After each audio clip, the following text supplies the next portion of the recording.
एखादं औषध हे मार्केटमध्ये येण्यासाठी 13 ते 14 वर्ष स्पॅन जावा लागतो. तर तो स्पॅन जातो कुठे?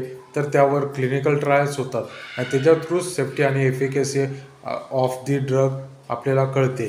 त्यामुळे क्लिनिकल ट्रायल्सचे प्रकार आपण आधी समजून घेऊया.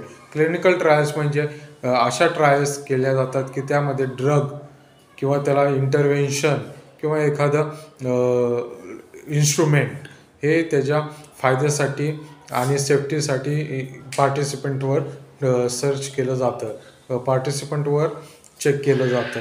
ह्याच्यात क्लिनिकल ट्रायल्सचे 4 फेजेस इन्व्हॉल्व होतात.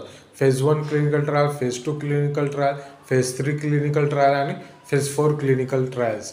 फेज 1 क्लिनिकल ट्रायलमध्ये त्या ॲक्टिव्ह कॉन्स्टिट्युएंट्सची सेफ्टी पाहिली जाते आणि पर्टिक्युलर डोसेज फॉर्म चेक केला जातो की ज्यात तो ॲक्टिव्ह कॉन्स्टिट्युएंट इफेक्टिव्ह आहे.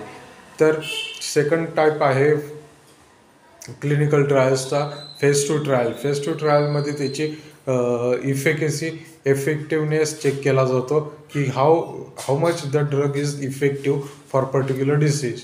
आणि थर्डमध्ये कन्फर्मेशन केलं जातं सेफ्टी आणि एफिकेसी यांचं.